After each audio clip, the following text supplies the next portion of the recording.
প্রয়োজনের তাগিদে মানুষ নানা ধরনের বস্তু উদ্ভাবন করেছে, যার অন্যতম হলো প্লাস্টিক।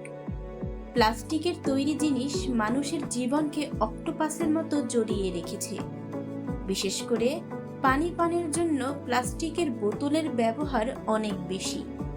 কিন্তু এভাবে প্লাস্টিকের বোতল ব্যবহার করাটা আসলে কতটা স্বাস্থ্যসম্মত?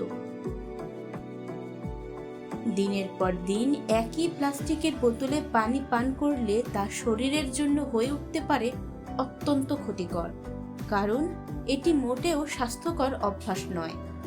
বিশুদ্ধ পানি হলেও প্লাস্টিকের বোতলে রাখার কারণে তাতে নানা ক্ষতিকর পদার্থ যোগ হয়ে শরীরের ভেতরে প্রবেশ করে, একসময় যা বিভিন্ন রোগের কারণ হয়ে দাঁড়ায়। আমেরিকান ডায়াবেটিক অ্যাসোসিয়েশনের এক গবেষণায় দাবি করা হয়েছে, প্লাস্টিকের বোতলে থাকা লাখ লাখ প্লাস্টিক কণা পানির সঙ্গে মিশে যায়। পানি পান করার সময় এই প্লাস্টিক শরীরে প্রবেশ করে এবং শরীরের টক্সিনের মাত্রা বহুগুণে বাড়িয়ে দেয়। বেশি মাত্রায় এই প্লাস্টিকের কণা শরীরে ঢুকলে তা ইনসুলিনের তারতম্য ঘটায় এবং টাইপ 2 ডায়াবেটিসের ঝুঁকি বাড়ে। এদিকে বিশ্ব স্বাস্থ্য সংস্থার পরিসংখ্যান অনুযায়ী প্রায় 93% প্লাস্টিকের বোতলেই রয়েছে ক্ষতিকর উপাদান মাইক্রোপ্লাস্টিক।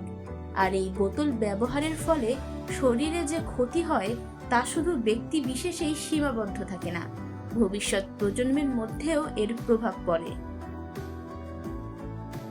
বাজারে যে বোতলে পানি বা কোমল পানীয় বিক্রি করা হয় তার অধিকাংশই একবার ব্যবহারযোগ্য প্লাস্টিকে তৈরি।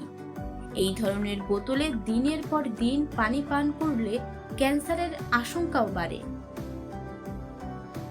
প্লাস্টিক বোতল তৈরিতে ব্যবহৃত হয় বিসফেনল এ বা বিপিএ সহ একাধিক উপাদান, যা দেহের জন্য ক্ষতিকর। এই ধরনের বোতলে দীর্ঘদিন পানি পান করলে বোতল থেকে ক্রমাগত এই উপাদানগুলো শরীরে প্রবেশ করতে থাকে। এসব উপাদানগুলো রক্তে মিশলে কিডনির সমস্যা তৈরি হতে পারে। প্লাস্টিকের বোতল ব্যবহার স্তন ক্যান্সার ও বন্ধ্যাত্বের ঝুঁকি বাড়ায়। আর প্লাস্টিকের বোতলে গরম পানি ভরা হলে এই ঝুঁকি আরো বেড়ে যায়।